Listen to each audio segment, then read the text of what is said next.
did you feel like you feel like they had power and authority? Like, because most project managers I talk to do not. Like we're kind of existing on just political capital alone. Like, yeah, yeah, it's all influence. Welcome to the Disgruntled PM podcast, your weekly therapy session for the chaotic world of project management, transforming daily frustrations into real action. Welcome, everybody. I'm Trevor, the Disgruntled PM, joined today by my guest, Devin Mahoney. Devin is the co-founder and CEO of Qtalo and has a hit and has... all right, we'll start that one over. Go for it. Welcome, everybody.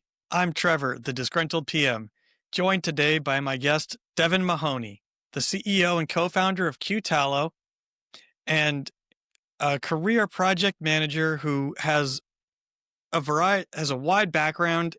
Today, we're going to be talking about the invisible work of project management and how some of the tools that both he's developed and that he's used can help you execute better. Devin, you're the co-founder of Qtalo, which is a tool to help with project management. Let's talk about that and what it is and how you came to create this. Well, that sounds great, Trevor. I'd love to share a little bit about my story here. I'm an accidental project manager myself. Aren't we all? Aren't we all? Who graduates from high school and says, "This is it. This is my career, project management." Actually, I have friends who've done that. If you want to be a project manager, you first have to actually know what we do. That's true. It was never career day in my high school. Maybe we should start that. What do you think? No, I like it the way it is, where you stumble into it and have to learn the hard way, because I'm tired of everyone saying everyone's a PM because they manage projects, but yet when we ask them details about how they manage projects, they're glorified checklist takers. That is so true. That is so true. And I think it does a disservice to project managers who really are the people who are the invisible hands that run these companies, to think about them that way. I have been the more project managers who I've talked to, and I've talked to hundreds of them in the last year, I realize like these companies would not survive without them. You would think that coming outside of one of these companies that it's like, C-suite on down, let's declare our strategy and let's execute. But who's actually putting the execution in place? It's the project managers. They're the ones who actually know what's going on, and the whole thing would fall apart without them. But let me get back to your question. Let me talk about my own journey for a little bit. And I am an accidental project manager. I actually started my career in cybersecurity. I love cybersecurity. I love it because it's something new every day. And the nice thing about cybersecurity is you do something once and then you automate it, so you never have to do that particular thing again.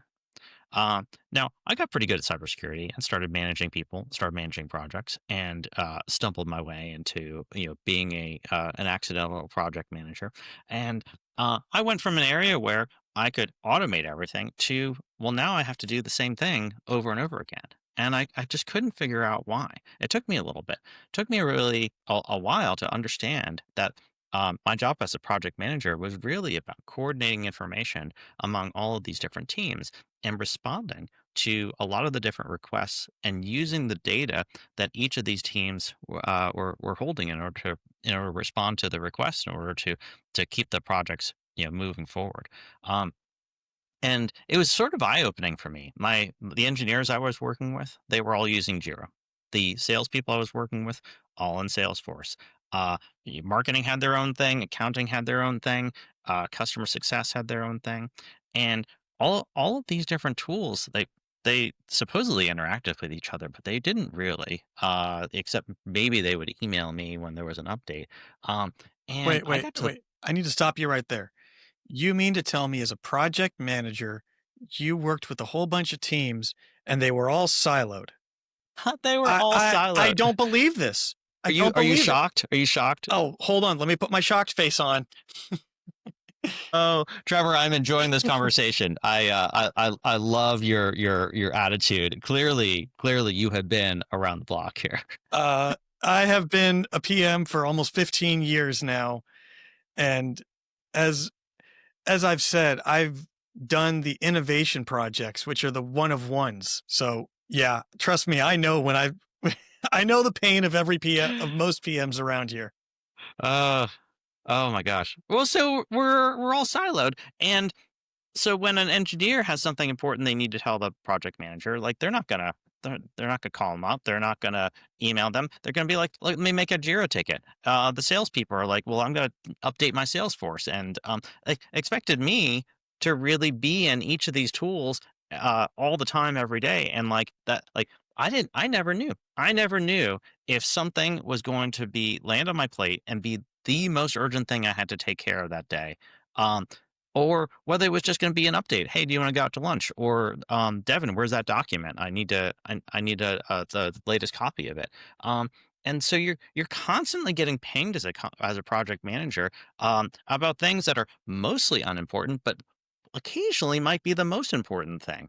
And you're checking Slack, you're checking Zero, you're checking Salesforce, you're checking email for all of these things that are coming in. Um, and you don't know. And it's a constant context switch. Don't And forget your project plan. don't forget your project plan. Okay, so yes, of course, because here's the other part of this that every project manager knows, but is I feel like is this open secret. When we get a task, when that task comes in, that is like email or Jira or Slack, it comes in, and it's not like we can just do one thing, answer the mail, and respond. No, it's 5 to 7 different things that we have to do with that piece of information before we can close that out, before we can say, I can take that out of my inbox. You got to update your project plan. You got to update your risk register. You got to update a requirements document. You got to update other tools that serve as a system of record for these other teams in order to close out just one email from a customer. It And is crazy.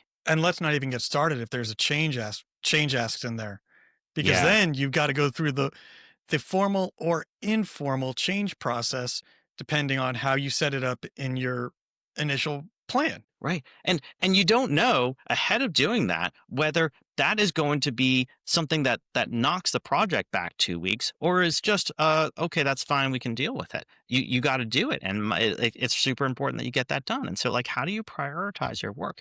These are the frustrations that And really hit mm, me as a cyber security expert turned project manager to think about, like, okay, I gotta step in here. I gotta bring some of my cyber expertise and see if I can help project managers manage some of this chaos. yeah, and I mean, you think about it, it's like as PMs, we get bombarded by everybody, both from the top down and the bottom up, Yeah, yeah, because I've said we're the conduits of information, and that's upstream and downstream, and that's a good thing because we're the ones that are supposed to know everything, and if we don't know it, we know where to go to get it.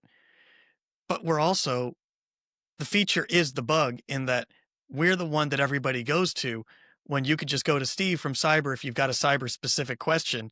Instead, you go to Trevor or Devin and ask them, "Hey, what's Steve doing?" "Well, I right. don't know, ask Steve." Yeah, yeah. And then implicit in that question is like, did you allocate your resources correctly? Are is there some vacation Steve has that's coming up? Like you got to be on top of that as a project manager, and you're not answering just the question that's asked. You're answering the question behind the question. You got to introspect into that. And there's also the question of, "Can I borrow Steve because I need him for something, but I'm not going to tell you that until you tell me you commit to your answer before I commit to mine." Oh, and so, I don't know with you, Trevor, like whether when, as a project manager, did you feel like you feel like they had power and authority? Like, because most project managers I talk to do not. Like we're kind of existing on just political capital alone. Like, Well, it's all yeah, influence. It's yeah, it's all all influence. influence. as the PM, you don't even own your resources, you're borrowing them. So You you have to are. go so you have to go to their managers to say, "Hey, I need Steve for an extra couple of hours for for this task that's crucial to the timeline. He didn't he didn't do his work, and instead of doing my work that he was assigned, he did somebody else's work, and I need him for a few more hours now than what was originally asked for." And then the manager goes, "Well, I don't know. What are you going to do for me?" And Yeah, yeah. we've never been It's in the these horse situations, trading. have we? Oh, it's all the time. It's all the time. And like you but you couldn't get anything done in a company if you weren't doing that kind of horse trading. Otherwise the company would be just so bloated and no one would be doing anything. Yeah. Like I having us there is saving the company from having these crazy bloated departments. Yeah, and I mean, I will always I've said this before that I get in meetings sometimes and I don't care whose idea it is.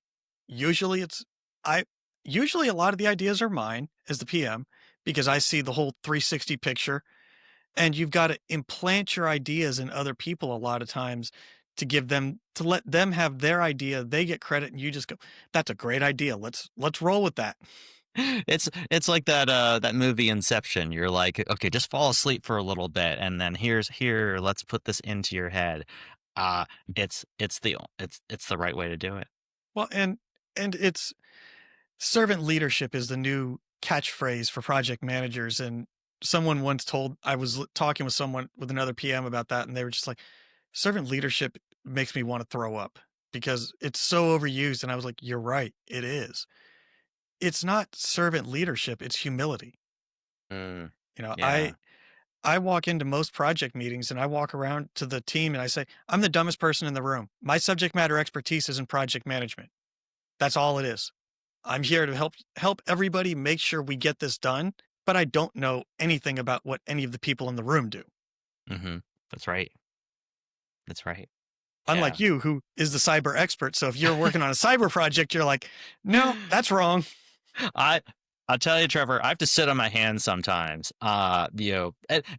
And some of it is I mean, I have been an engineer, I have been a cyber expert, I have been a developer, but I don't know the latest. I don't know the latest Mhm. technology. And so I gotta sit on my hands and just ask questions, just like you. Uh and just hope that my questions are a little bit smarter than the last boss they came in and wanted to muck things up. Well, I'm usually the one that says draw it with crayons because I'm in first grade and I don't know what I'm talking about. E- Even if I do, I will always ask that because that's the sign of somebody that truly understands something is if they can break it down in very simple high level terms rather than arguing over minutia of detail. Yeah. Yeah. I mean, I hear you there. Because if they can break it down simply, then they truly have that understanding, and that's an understanding that you can communicate as a PM right up to the executives and right up to the teams that need that support. Well, why do you need Steve for another couple of days? Why do you need Joe for a couple hours? Well, here's why, and here's my crayon drawing that shows you exactly how this affects the company. Or even better, why do you need more money? Mm, yeah. You know, Yeah. and or why do you need this tool such as Qtalo to be able to bring this chaos into our environment and disrupt what everybody thinks they already know what they're doing is right. Yeah, yeah, and that's true. I mean, it's true of Qtalo, it's true of any tools. And you know, um, project managers, like we're the helpers, right? We're the people who are helping every other team succeed. But who's there to help the helpers? Like we're just stuck on our own island, and we do deserve good tools, and we deserve more than just oh, I found a to-do list that was like a side project, side add-on on this tool I purchased already. Like we actually deserve tools that help us as project managers express the depth and complexity of a project. We deserve tools that allow us to work more efficiently so that projects can get done on time, so that we can we can get the project out to our customers so we can recognize revenue faster, so we can onboard people faster. Like all of that has direct effects to the business. Um, but I think we're kind of the overlooked job position here because it's not directly apparent. Well, before we get to you telling me about Qtalo, I have to share an embarrassing story about myself. I'm So, ready. so as a career PM, I've used a whole variety of tools that are out there in the marketplace. I helped implement some tools at major organizations, and I start this show. So, in order to track all my guests and timelines and stuff, what do? I break out an Excel spreadsheet and I start doing conditional formatting with dates. I do all these elaborate formulas for things. And then probably a month or two in, I'm like, what am I doing with myself? And I go and get a Kanban board and simplify it immensely because I was like, why am I doing this in a spreadsheet when this is my world? This is my life. And Right. why am I not using my own tools that I would use on a normal project that I'm paid to do? Yeah. Yeah. Yeah. And look, Excel is great. I love Excel. I mean, Excel is like you need something quick, you need something that'll just get the job done. I'm in Excel. I'm in Google Sheets. I'm Hmm. I'm I'm doing the same thing, but I've been there. But I do find like if you can take a step back and you can look really cleanly at your process, like your project management process, and then draw that with crayon, just like you're making your engineers draw it with crayon, then all of a sudden you get a really clear understanding of how this project is supposed to operate. You do something more than once, then it kind of deserves that kind of process inspection. It deserves a Kanban board, and then you can start seeing where the things break and where things will fall through the cracks. That's kind of like my biggest pet peeve um is trying to stop these preventable errors before they fall through the cracks, because they are preventable.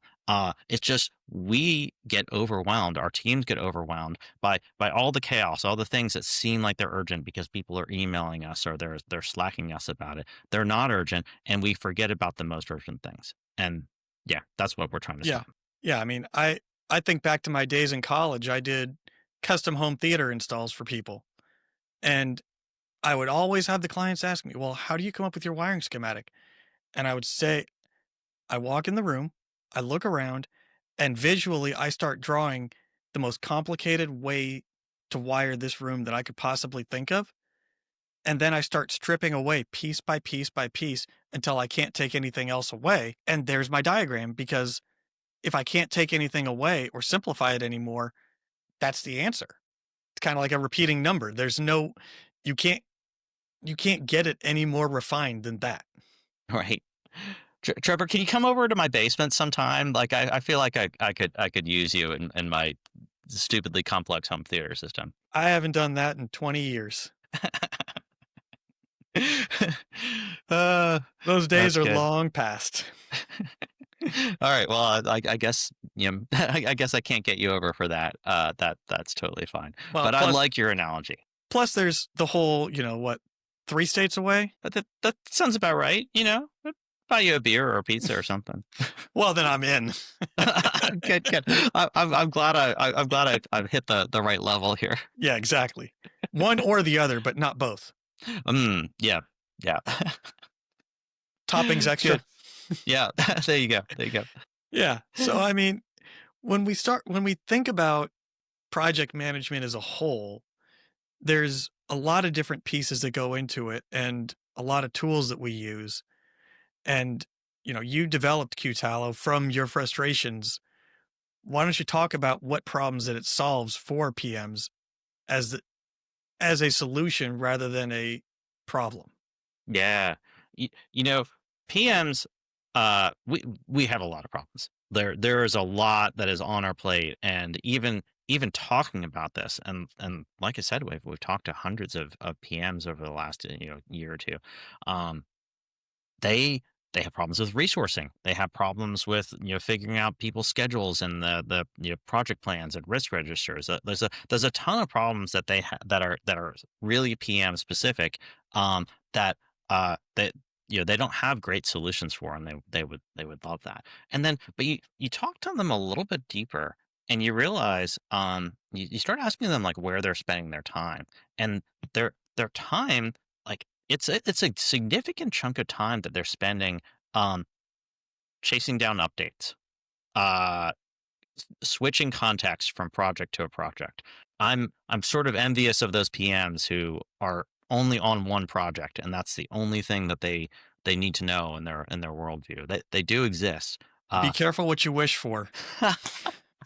but even those PMs, it's a task. Now they're one project, but now they have, five different tasks that they're trying to manage, and it's still a context switch. It's still trying to understand like what this team is doing and what this other team is doing. And you think, okay, well, I can get it all in my head, but no, stuff has happened while you've been doing other projects, and now you need to get up to speed, and you got to chase down a document. You got to search for something, and it is literally 2 hours a day that they're spending doing this. That that's that's crazy. That's 2 hours a day, and, like, okay, feel bad for the PM but, like, also feel bad for the team that has to wait that much time, in order for a critical update to happen, in order for a project plan to be updated, in order to know what the next task is. This is a huge problem, and the project managers don't wanna be spending their time chasing down these updates and triaging through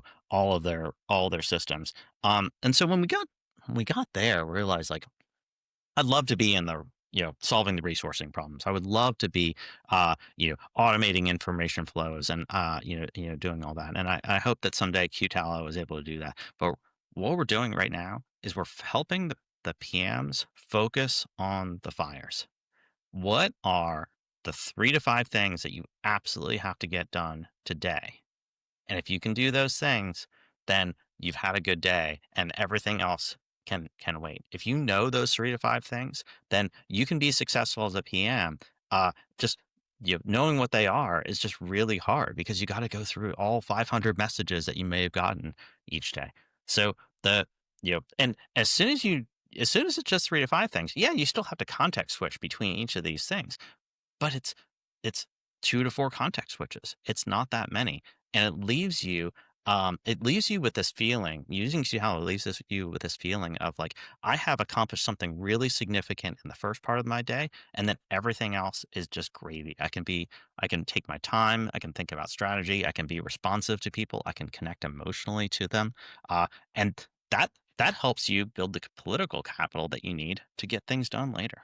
Um, so Qtalo, what is Qtalo? Well, It's a let's yeah. pause there for a second Okay. because I need to let the audience know about my Patreon, where this is where you can help support the show. And there's 2 tiers right now. There's the low hanging fruit tier, which is $1 a month, and that's just a contribution to help fund the show. Help pay for all the stuff, all the overhead that I'm incurring, help give me time to be able to get great guests like Devin on the show. And then there's the $5 a month tier, which is the drinking the Kool-Aid. And that's where you get access to the bonus episodes and the post-mortem interviews, which are roughly 20 minutes where I'm going to ask all the guests, including Devin, pointed questions like how to put out some of these invisible fires that he's talking about. And I'm expecting him to give some very insightful answers. And, this is how you support the show, but I'm not asking for you just to hand over money. I'm asking to give you something of value. And every one of my guests does these postmortem interviews, and you get some great access to some spectacular minds with it. So back to the show, back to Devin telling us about Qtalo and what it actually is and how it helps us. That's great, Trevor, and I'm looking forward to answering some of those insightful questions. I've got a lot built up over my years of being a PM and talking to so many. Well, be careful what you wish for because you might just get it. Only your Patreons will ever know. That's true. That is true. It's like they're placing a little bet on like can Devin show up? Is that do you Well, believe in him? it's not They'll just find out. Devin, it's all of my guests. Right. That's right. What's your track record, Trevor? How many guests have you had who like spot on, like that was like insight or like during the headlights? Like what do you think your ratio is? I'm gonna say most of them do bring it because I am selective of the guests that I bring on the show. You That know, that makes sense. I try to add value to the community, and one of the pieces of feedback I've gotten is that the show is not in the minutia of detail to where only PMs get it. My brother-in-law listens, and he's not a project manager in any way, shape, or form by career, but he enjoys hearing the content that comes out and the advice and tips that are given to him on leadership, on organization, on all the different things from the great guests that I have. It's interesting. I have the same philosophy with Qtalo. We are literally built. We are PMs, and we are building for PMs. But actually, the tool, like what we're building, is really pretty useful for people who are not PMs. People who get more emails and more notifications a day than they have time to really respond. People who are drowning in um, in in being overwhelmed, and having to context switch constantly. The like there are actually people outside of PMs who are experiencing this too. And they're not project managers, but they have some of the same pain points, and I think they would have a lot of sympathy for what we go through in as professional project managers here. Maybe a consultant with a podcast who also handles everyday life stuff. That's a good example, Trevor. Not at all pointed or, detailed of any individual person that I'm thinking of, just generic, of course. Of course, of course. So Well, yeah. so you've Uh, got us in suspense for so long. Tell us about it. Tell yeah, what yeah. So let me tell you about this thing. And so Qtalo I've talked about, and you have shared this too. As a PM, you get notifications from all over the place. And sure, like when a Jira notification shows up, you get an email about it. But what does that email say? It says, "Hey, go log into Jira to find out more. Go log into ClickUp to find out more." And you're like, "Wait, now I'm getting two notifications. I'm getting an email and I'm getting a notification from this tool." And you go into the tool to find out more, and you're presented with the tool's own opinions about what's important. Like, no, I was there to solve this one issue, and now you're telling me I got to go through these other 30 issues before I can even get to the one I'm here for. So what we build is, first of all, a unified inbox. It's all of your notifications in one place, whether that's coming from email, from Slack or Teams, from Jira, Asana, ClickUp. All of your tools happen at once, and that, like, I can see you. I can see you, like, a little bit suspicious here. You're thinking, Devin, that is now you've made my problem worse. Now you're giving me all my notifications together, and that is overwhelming. Like you're panicking a little bit. Like, It's Woof from The Office. oh, I love it. So like you got so yes, you got all your notifications in one place, but what we built is we built a fires button. And this, as soon as you turn on the fires button, like, up pops on your screen the 3 to 5 things that are actually important for you to get done today. And it's the email from your customer. It's the Slack from your boss who's saying, like, "Hey, I need an update on this." It's that Jira ticket that was sitting in your queue like way too long, and no engineer has touched it. These are the things that are actually showing up in your inbox. These are the things you actually need to take care of. And because we have a unified inbox, because we get data from all over the place. We all of a sudden we get bonuses. We get bonuses like search. Have you searched in Slack recently? Have you searched in Teams recently? It is terrible. You cannot find a thing. You never know whether Carol emailed you uh, a document, or she slacked it to you in a direct message, or added it to a channel that you happen to be on. You know it's her, or you think it's her. And because we're getting everything in one place, we can search that really easily. And now you don't have to context switch into a new app just to find the information you need to go respond to some of these notifications. And this is like the uh, and and then as you are looking for something, we have a link right there for that notification to go right into Jira, right where that ticket is, right into Slack, open up the exact message that you need to have, right into email, right to respond to that customer. It's super easy, and we bring you into Qtalo, we to help you get your work done, and then push you right back out again. That's it. That's the job, and we're saving 2 hours a day. Yeah, I mean, that sounds like you're sounds like a PM built it because it's one focus and it's not a tool that does 10 things meh, but not one well. Yeah, yeah. Because we've all seen those tools that it promises it'll slice, it'll dice, it'll cook your vegetables, but it doesn't cut well. It doesn't cook well. It doesn't do any of the things that it promises well. It just does them all mediocre at best. And then you're left with something that's just taking up space. That is true of so many tools that PMs use and sometimes even love. I can't tell you how many are using content management tools to try to manage a task. Like that tool was never built for it, and you're hacking it. You're using a tool where in a place where it's not good at what you're doing, because you don't have anything better. You don't have anything that's built for you. And you're right, Trevor. We set out because we're PMs and we wanted to do one thing. We want to solve this one problem for our colleagues. So now is the time where I get to some of the fun stories that you've got because on your intake form, you gave me a prompt for a story and I mentioned this to my wife and now I really need to hear this. Okay, So good. so I understand that you were trying to impress your now wife at Bill Gates' house by borrowing a vase that I guess you forgot to give back to her. Yeah, I think that's more or less. But let me give you some color, Trevor. So back back in the day when I had my first real internship with Microsoft before I met my wife.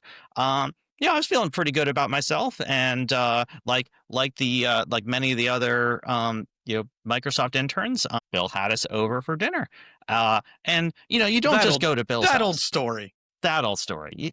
You don't just show up at Bill's house. You gotta turn your cell phone over. You gotta turn your camera over. You're not bringing any electronics in here. And like Bill Gates' house is like pretty impressive.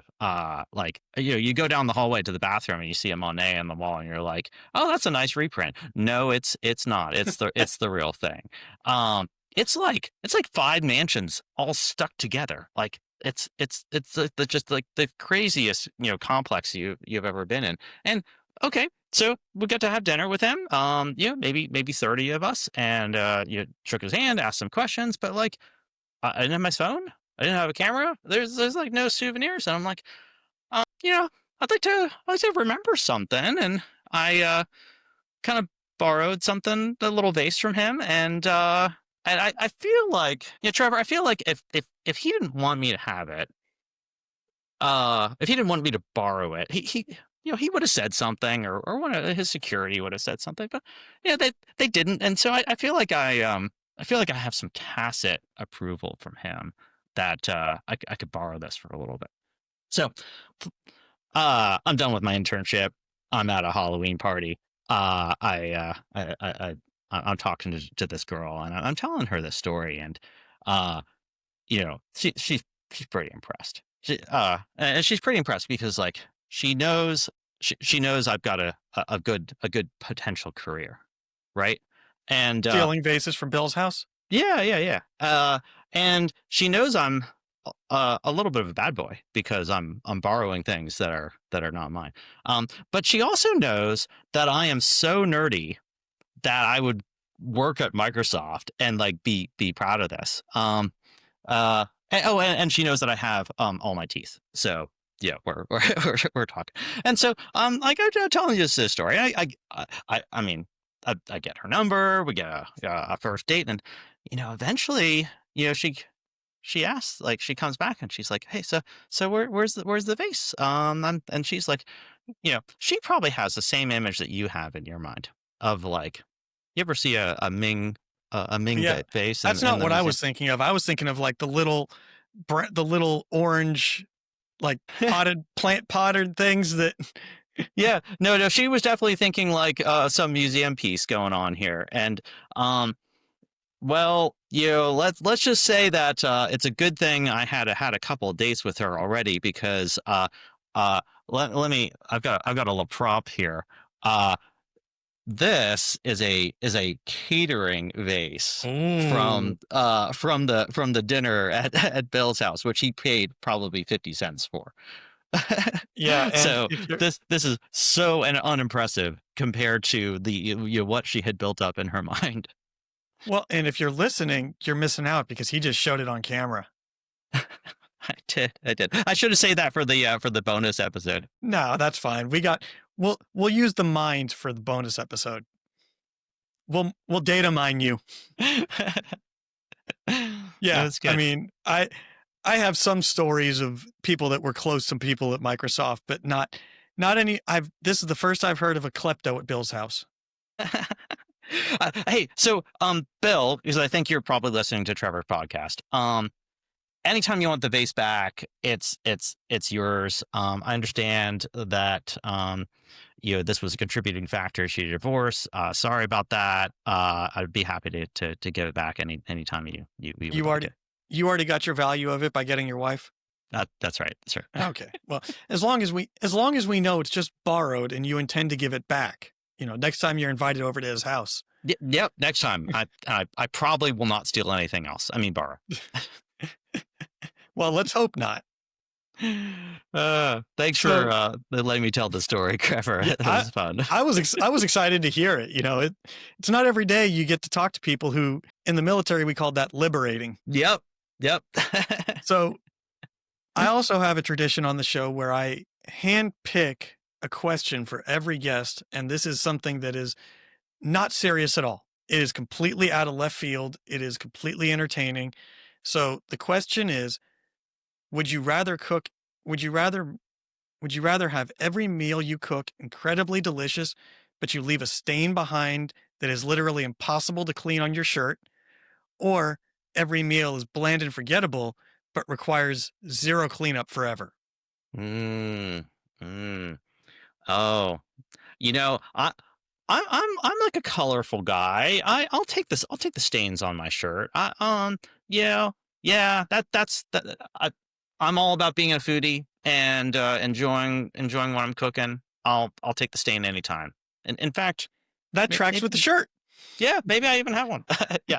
You know, if you wear enough colorful stuff, stains blend in and look like they're on purpose. Great. Yeah. Yeah. Yeah. Well, tell that to my wife when she listens to this later. Yeah. Well, so, now is the point of the show where I'm going to pass the floor over to you, let you talk about whatever it is you want to promote and what you've got going on. Sure, I'd be happy to. Um, well, listen, Trevor. I appreciate you having me on here, and I appreciate your audience listening here. And let me talk to you directly, audience. If you're a project manager and you're finding yourself that you've got you're spending like an hour, 2 hours, 3 hours a day trying to get through your notifications and having to context switch constantly. If you've got five, 8, 10 projects that you're juggling, you probably can be a lot faster at this and spend more of your time focused on managing the project and implementing strategy rather than chasing down these updates and spending your time context switching. I would love to talk to you. Um, I we'll get Trevor. Trevor will put out a little link to find me. Um, I'll put your contact information in the show notes. yeah, we're doing pilots. So the deal is you get to try Qtalo for free for 30 days. Uh, we'll set up we'll set up metrics right at the beginning and say like, hey, this is what we're going to achieve. And at the end of the 30 days, we achieve it. We actually save you time and we can prove it. We actually make your projects run faster and we can prove it. And it's free. It's And I've gotten pretty good at convincing the head of PMO and the VP of engineering to allow you to do this. We've got all the security checklists that you can possibly imagine because of our cybersecurity background. So try us out, try a pilot. We'd love to have you in Qtalo and making this better with everybody. So what you're saying is you've built a tool for PMs, built by a PM who understands our frustrations and pain. It, Trevor, I could not have said it better than myself. You know, yeah, because when we talk about all these tools, how many of them were built by the people, by the end user working backwards to solve a problem rather than building a tool to solve a problem that is built by people who don't understand the problems? Yeah. No, that is so true. Uh, there are a lot of tools I could pick on that seem like they did not have that cohesion, and uh, have as a PM have had to deal with that Yep. consequence quite a bit. Yeah, they build these tools and it's supposed to do everything for us, but going back to everything else, it does it all, but it does it all average. It doesn't do any one thing well. And I would rather have 5 tools that do one thing spectacular than have one tool that does 5 things okay. And I'm the same way, and this is why I would rather have a great meal every time and a stain on my shirt and wear that proudly. And why you have a vase from Bill Gates' house. Temporarily borrowed. Exactly. So with that, I'll put contact information for Devin in the show notes and Qtalo if you want to try that out. Please like, follow, and subscribe to the show if you like the content that we're putting out, and if you like the guests, think about signing up for the Patreon and the drinking the Kool-Aid so you can get those post-mortem interviews with all of the guests. So I'll end as I always do. May all your deliverables be on time, your budget's in the black, and your scope not creeping. For Devin Mahoney, I'm still Trevor, and I'm still the disgruntled PM. Thanks for listening.